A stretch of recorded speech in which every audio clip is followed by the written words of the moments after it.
Hello there, welcome along to VLGA Connect, brought to you by Hunt and Hunt Lawyers, our weekly VLGA program where we talk with people from across the local government sector and keep you up to date with the latest happenings. On the program today, I'll be joined by Kerryn, Ellis and Dan Nicholson from the Victorian Ombudsman's office.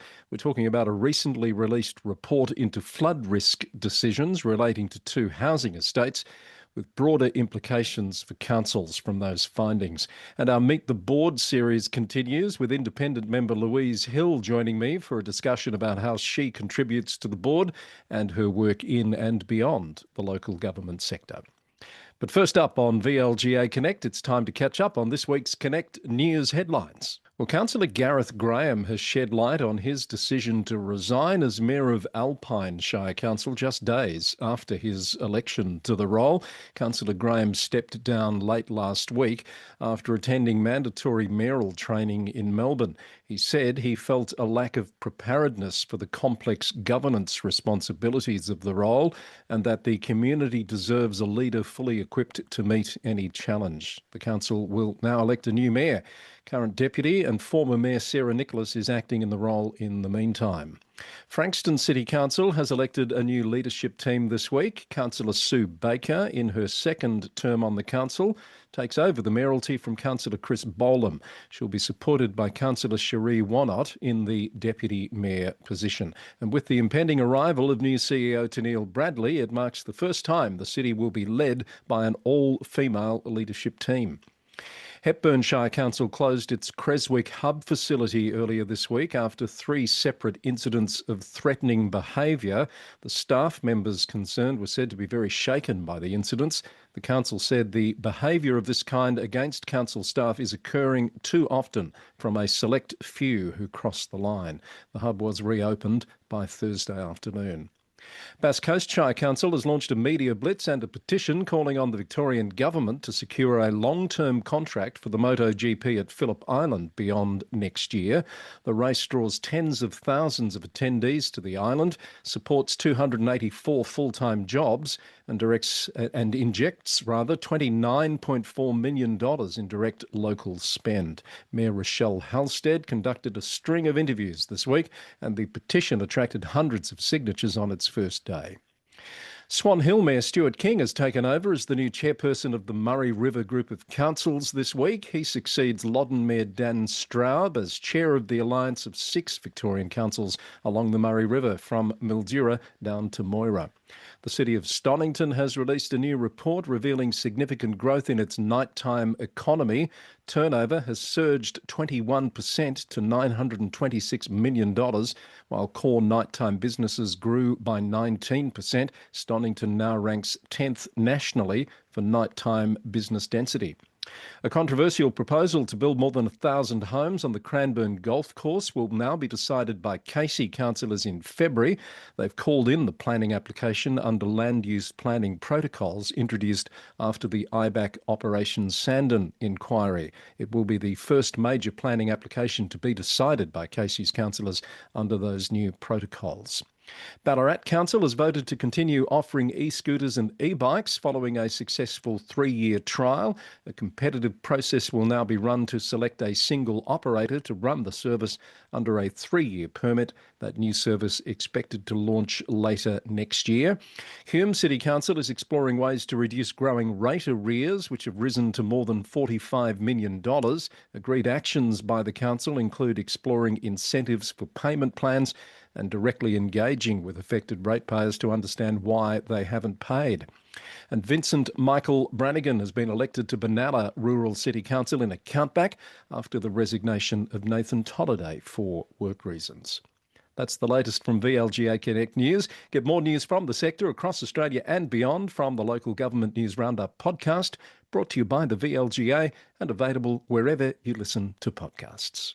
Next up on VLGA Connect, we're going to the Victorian Ombudsman's office, where a recent report has been tabled in Parliament looking at flood risk in 2 housing estates. Some pretty high-profile issues here that were being dealt with. The matter was referred to the Ombudsman from Parliament as I understand it, and to tell us about it and its implications, not just broadly, but also for local government. I have someone who's well known to local government, Kerryn Ellis, the Deputy Ombudsman Corporate. Hi, Kerryn. Good to see you. Chris, thanks for having me on again. Pleasure to have you, as always. And we've got Dan Nicholson with us, who's the Deputy Ombudsman for Operations. Hello, Dan, and welcome to you. Thanks very much, Chris. Great to be with you. So this report that was tabled, it got a bit of publicity. There was in particular a call from the Ombudsman for compensation, which I think we're still waiting to hear what the government's response is going to be, and on a few other issues. Dan, can you perhaps set the scene on this investigation? What was it specifically looking at, and how did you go about it? Yeah, sure. Thanks, Chris. This was an investigation that was, as you said, referred to us by Parliament, by the Legislative Council, and they asked us to investigate flood planning decisions, in particular in relation to two communities along the Maribyrnong. So firstly, the Riverview Retirement Village, which was a community that was significantly affected by the 2022 flood event on the Maribyrnong, and also the Kensington Banks residential estate, which wasn't affected by flooding in 2022, but that has subsequently been found to be in a flooding risk area. Right. Right. And as often happens with Ombudsman's investigations, we're obviously looking into the particular issues with these communities and trying to work out what happened. But it also raised broader issues about flood modelling along the Maribyrnong, but also some broader policy issues about flood modelling and our planning scheme more generally. So just in terms of understanding the process, some of this people will remember got quite a bit of news coverage at the time, particularly that first flooding event that you mentioned. Is it normal for an issue like this to be referred to you from the Legislative Council, as happened in this case? It happens occasionally. We've probably got about 4 investigations that have been referred to us by different houses or committees of Parliament. So under our Act, we're Parliament's investigator. It's a really important role that we fulfil. So either House of Parliament or a committee can send something to us, and that can really be about a whole range of different issues. So if you think about some of the other issues we've got on foot, we just published another report referred to us by Parliament about domestic building insurance, and we're also looking into childcare regulation. So it can be about anything and everything. But yeah, it's a really important role that helps people both get to the bottom of what happened in a particular case or to a particular community, but also to think about the broader policy issues. And when you read this report, there's some pretty complex issues in here. We're talking about the planning scheme, environment, the flood risk modelling, mapping, how to understand and interpret all of that. It's a pretty difficult issue for a lot of lay people to get their head around. How did you go about investigating the issues at the heart of this, Dan? Yeah, well, we were lucky to have a great team of investigators on board who are really adept at kind of becoming experts in things that are pretty complicated. I certainly know a lot more about flood modelling than I did 12 months ago. Yeah. So, as we do, one of the first things we do is talk to the community, and we took submissions from affected residents. We went and met with people at Riverview Retirement Village on a few occasions. And then we also get expert advice in to help us. So in this instance, we got a subject matter expert to come on board and help us. One of the most eminent hydrologists in Australia came on board and really helped us with some of that technical stuff. Yeah. And that's really, to me, one of the beauties of the role that we can play. It's telling that human story, but also then getting into the technical issues and thinking about, well, what's the broader implication for us as a community? Yeah. So a lot of this relates to Melbourne Water and their practices, but Kerryn, there's 2 councils involved here as well, the cities of Moonee Valley and the City of Melbourne. I imagine your background in local government is pretty helpful when you've got your team looking at some of these issues that do cut across what happens in local government.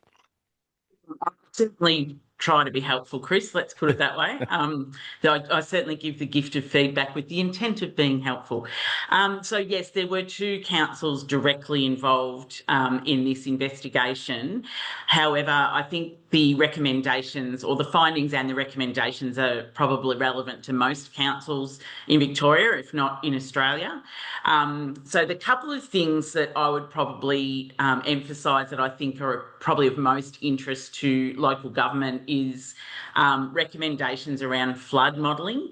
So historically, it's been a bit of a mixed bag in terms of who takes the lead and who both resources but also has to find the technical expertise to do flood modelling. Historically, the responsibility has been shared between water authorities, councils and catchment management authorities, and different regions have taken a different approach, which has meant that the results are a bit uneven and not always developed using the same methodologies and models, but also it requires resourcing, which, as we know, councils don't always have a lot of, and neither do catchment management authorities. So our recommendation was that the flood modelling for the state should be conducted by a central agency, for example, DECA. And that would be the same approach as what we take for bushfire risk in Victoria. The recommendation was accepted in principle, with the government's response being that flood modelling will be led statewide by catchment management authorities rather than councils. So we'll obviously monitor that from the Ombudsman's perspective to see how that goes, but we think that it is a shift in the right direction. To make it clear, it's not suggesting that local communities and councils shouldn't have input into the process, but the idea is that it's centrally coordinated so that there's consistent timing and methodology across the state, and also so the data is shared publicly by one central authority. So that's one of the key recommendations that I think councils will be interested in. And then the other one is around expediting planning scheme amendments. So anyone in local government knows that planning scheme amendments are very resource intensive and take councils a long time to work their way through. The idea is now that once flood modelling has been updated, our recommendation was that it then be coordinated by the state government to have it reflected in planning schemes. And again, certainly in my time in local government, a lot of advocacy from particularly rural councils like South Gippsland, for example, that are often impacted by storm flooding, coastal inundation type events. Once the flood models are indicating that there's a different risk, then that should be reflected in the planning scheme in a timely way. But unfortunately, waiting for councils to have the resources to do it hasn't necessarily led to the most timely outcomes. So I think this will be a far better result for councils and communities as well as the state overall. So they're probably the two key things, Chris, I think, that are relevant. Yeah, just thinking about what you're saying about the timeliness of those amendment processes, thinking back to my time in local government, it's one thing to have councils resourced to try and produce these amendments in a timely way, but they often then sit with the state for a period of time. Do the recommendations here deal with that issue as well? Certainly one of the findings in the report goes to the fact that they quite often will sit on the minister's desk for quite a period of time, up to sort of 12 or 18 months. Yeah. So both the spirit and the technical wording of our recommendations is that be expedited. Yeah.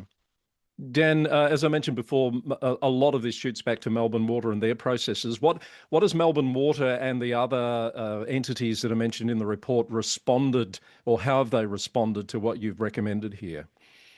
Yeah, just so to go to some of the kind of more specific recs about the and findings about the community. So for Riverview, we did find specifically that Melbourne Water's rushed and flawed modelling, along with some building plan mistakes, caused the flooding at the site in 2022 and has resulted in those, retirees living in known flood hazard areas now.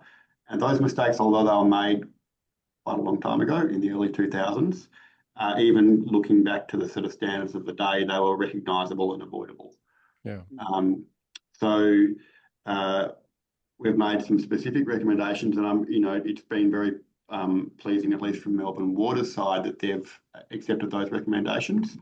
But we also made some more specific recommendations around compensation for the community at Riverview, and at this point, that recommendation has not yet been accepted, although the government indicated to us that once the report was tabled, they'd give some consideration to it. So that's some of the specific recommendations.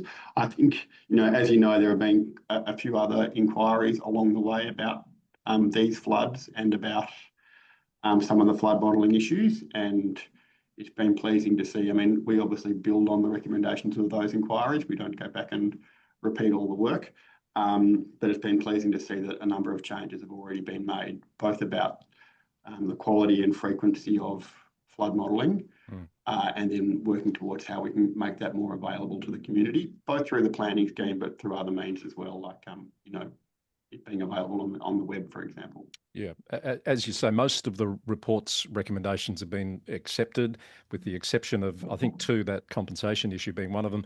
Kerryn, I did have a look at the YouTube video that the Ombudsman produced, providing a summary of this. It's worth a look, and people can find that via the Ombudsman's website. It did strike me that the Ombudsman feels pretty strongly about this compensation issue. Well, I mean, these are the real world implications of policy decisions, which obviously in local government we're often quite connected with, in the sense that it is the level of government closest to the community. But it's a really timely reminder that, the work that we do at all levels of government isn't just theoretical. It actually does have implications for the way our societies function and the way people live their lives. And in particular, sometimes, implications for vulnerable people who might not have other options if their home is flooded or they no longer feel safe. And hence the reason why I think not only Marlo as Ombudsman, but all of us in the office feel that from a fairness perspective, there should be some opportunity for those people to, make amends or adjust their lives so that those risks are no longer exposed. Yeah. Okay, that's a pretty good summary, and I think the report is worth a read, and particularly for those implications for local government. Is there anything we haven't covered that you think people should know about this issue or the report, Kerryn or Dan? Look, probably the only other thing that I'd say, Chris, is that our recommendations, whilst we do call for a central and more coordinated approach to planning scheme amendments and flood mapping, we're not suggesting that there isn't a role for community and councils in providing input, and that there should still be that opportunity to gather local data, but that the coordination process, particularly where you're talking about floodplains that run across multiple municipalities, would be far more both timely but also, accurate, I guess, if it's coordinated in a central way. Yeah. All right. And I think this is probably obvious to people who work in local government, but it's clear that as the effects of climate change become more apparent, this is going to become a more and more frequent issue, whether it's flooding by rivers or coastal inundation.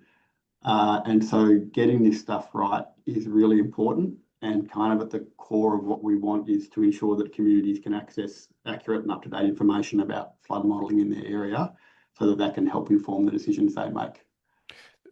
Raises an interesting side issue that I hadn't thought of until you were just saying that, Dan. We've heard a lot about flooding in other parts of Australia, particularly up in sort of northern New South Wales.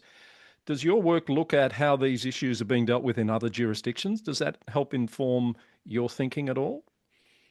Yeah, we did a lot of consultation with government and looking around at other models to inform what we're doing here. You're right, there's been obviously, these floods were significant, and we've had significant flooding in Victoria, but there's also been very significant flooding elsewhere. So there's generally things to learn there. And also, I think, as Kerryn said earlier, we obviously, after the some bushfire events, we'd made some real changes in the way that we deal with bushfire risk. And really, a lot of our recommendations are about, well, let's apply some of that thinking about more centralisation and getting things done quicker to flood risk as well, because we know that's going to be an ongoing issue as we deal with the effects of climate change. Indeed. All right, that's been very insightful. Thank you both, Dan Nicholson, Kerryn Ellis from the Victorian Ombudsman's office. It's great to have you here on VLGA Connect. Chris. Thanks a lot, Chris. Time for this week's Meet the Board segment. And a lot of you might not be aware, there are some members of the VLGA board that aren't elected representatives, which brings a depth of experience to the board that I think is a point of difference for the VLGA. One of those members is Louise Hill, who joins me now. Hello, Louise. Good to see you. Oh, great to see you too, Chris. And to have you here on VLGA Connect to talk a bit about your background, you've been on the VLGA board for some time, haven't you? I have. I was first appointed in 2019, and I've just received my third appointment extension. So I'm through to I think it's 2028. Right. So that will be a good stint, It will assuming, be. notwithstanding that it might go beyond that. So why, Louise? What's your interest in local government? What's your background? My background's been largely in state government. I was, decades and decades in senior leadership roles in Victorian government. Each one of the departments that I was in seemed to always have local government as part of its portfolio of interests. And so I've had a very keen interest in local government for over 2 decades now. I'm a passionate believer in the local delivery of good infrastructure and services to people. And the sector in Victoria is really big. We've Mm, got 50,000 people employed in local government. I think it's about, I don't know, $153 billion worth of infrastructure and so forth, and lots of services provided. yeah. So I've done a bit of work with local governments across Victoria over the years. And in recent times, I've been consulting to the local government sector since I left Victorian state government as well. So for the last 10 years, they're part of my client Mm. group. Hmm. So what is it that you think you bring to the board that the elected members don't? And why is it important to have that depth of experience and knowledge? Yeah, well, I bring obviously a really good strong knowledge of government, and I think and of governance itself, particularly in the context of public sector governance. I've worked with many ministers, I've worked with many elected officials, and it's sort of really interesting to understand the difference between, say, a board, which I'm on with a VLGA board, and the role of an elected official. And Mm, so there are similarities with that, but I think some people sort of seem to really struggle with actually understanding the difference between an elected official and a board mm, representative. I've worked with a lot of public service board entities in both inside government and outside since I've been consulting. And so governance has always been a really key feature of the work that I've been doing.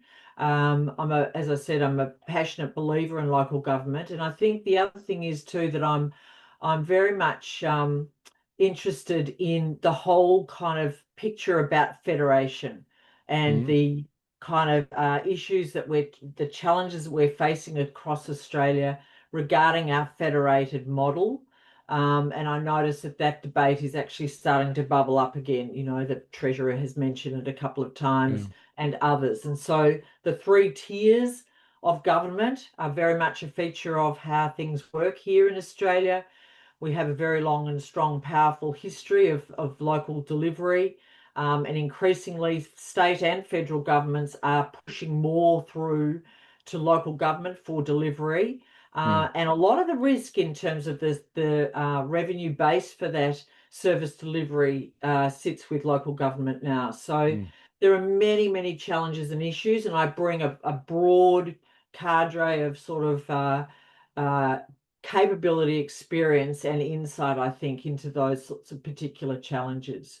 So I think the VLGA really brings additional weight to the issue of the federation and indeed the role of local government in that, together with the MAV and LG Pro, we bring that really strong, powerful voice. mm. And I think, the VLGA has a unique place in that we really represent the issues of councillors as the elected officials. Yes.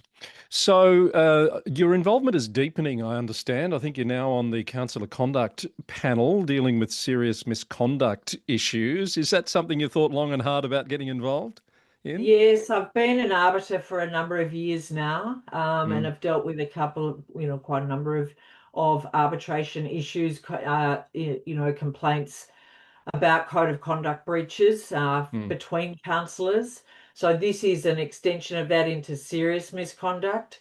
And you know, it's not something that is I relish, but I think it's a really important thing. It's an important part of ensuring that we actually have really good governance. And it's Yeah. actually trying to understand the intent of why people seek to become elected officials. And we would all hope that that's all for the right reason. It's to represent the interests of their local communities and provide that public benefit, and to really act as a collective in decision making around the services and the infrastructure that affect people in their local government area. Yeah. But what we know is that people are people, relationships are tricky, and you know, stuff happens and there are conflicts that often arise. And so this is like a circuit breaker to those conflicts. And hopefully over time we can, through the VLGA and the MAV and the other efforts of state government, actually seek more to prevent those breakdowns in governance from occurring. Yeah, that was going to be my question, not to be too controversial, but given what you've observed as an arbiter, now getting involved in those serious misconduct issues, do you think the current system is working to elevate the level of behaviour and deal with the cultural issues that we seem to still be talking about so much? It actually does assist because it does shine a light on particular issues, and it acts as a circuit breaker when relationships have got to a serious level and there have been perceived breaches of the code of conduct. So we do need to have a system which actually deals and hears with those in a fair and reasonable way. So it is definitely working, but is this all we can do? Certainly we at the VLGA would see that prevention is a much better way and important way of adding to the whole toolkit to improve the level of governance across local government in Victoria. So what does this mean? What does prevention look like? Well, it starts with pre-candidate training. All councillors coming into office need to fully understand what is going to be expected of them, not just the sorts of issues that they are going to be dealing with and the sort of dealing with the matters that they've been elected on, but also the ways in which councillors need to interact and what can actually go wrong in those relationships. We know that councils come together to actually make collective decisions. Sometimes that's a tricky thing for people to understand when they may be interested in joining council to pursue particular personal matters or matters that affect their direct constituents. But of course, what we know is that the role of councillors is actually to be part of a collective decision making of things that affects the whole community. Pre-candidate training to actually understand how all that works, understand what they might face in relation to the dealings with their fellow councillors is really important so that it's not a horrible sort of surprise when things perhaps don't work as they expect when they get into the council chamber. The next issue is really then preparing the council to actually act as that collective whole. So past pre-candidate, past the election period, when we all start up, there's often a very small window of time for councillors to get to know each other and to start thinking about the ways in which they want to work together before they actually elect their mayor. So a very small window of time. And so we believe that the VLGA, that it's really important that councils devote a lot of time to getting to know each other, talking about the, you know, in my words, rules of engagement, the working together sort of principles that they will adopt for the term coming up. And then it's a matter, I think, of really putting intensive effort into the training of the mayors. We do this at the VLGA with an intensive program, really important stuff. Even if councillors have been in the chamber for some time, really their role as mayor is a far more extensive role than being just part of a group of councillors. They need to be mediators, they need to be conciliators, they need to be able to listen, understand concerns, and perhaps be able to nudge to better practice between councillors and encourage things to be nipped in the bud before things escalate, and those relationships are really solid, on solid ground going forward. So, and the other thing that we've actually just started up in the VLGA is actually offering a tailored program for councils. So when things are clearly not going well, mayors are unable to really properly mediate or address those particular relationship concerns, the VLGA can come in as a third party without taking sides or anything like that, but can help to tailor a structured program to deal with particular issues. This is all far more preferable than entering into an arbitration process or a councillor conduct process on serious misconduct issues, which can take months. It ties up people. It creates a lot of angst for councillors. It does cost money, and it is not really the best way to go. So, you know, there's a lot more that we can do, and certainly the VLGA is really well positioned to help councils through this. All right, bit of a side trip there. Louise, great to have you on the VLGA board. Do you have other board roles as well? Yeah, I do. Thanks, Chris. I am on a higher education board. This is an exciting new venture in early childhood education. We're seeking accreditation and registration right as we speak, but this is a really important area for really upping the ante for the training of education providers in kindergartens and in childcare centres. I'm working on that board with a number of really highly talented people, a provost from a university, and also professors of law and such like. It's been a really great experience working with those people. Terrific. Well, it's great to have you here. Good to meet you and spend a bit of time with you. And thank you so much for coming on VLGA Connect as part of our Meet the Board series. Thanks so much, Chris. Cheers, everybody. Well, that's just about it for this edition of VLGA Connect. A quick reminder that Fast Track 2026 is coming up early in the new year, and early bird pricing is still available if you'd like to get in and book your place for that. We'll be looking at incivility and its threat to local democracy, with stakeholders from across the sector coming together to address the rise of incivility in public discourse and its impact on democratic processes. This is the VLGA's national one-day annual conference, Fast Track 2026. Book before the 31st of December to secure early bird prices. You can register or find out more on the events page at the VLGA website, vlga.org.au. That's our show for this week. Thanks as always to Hunt and Hunt Lawyers for their ongoing support for the program.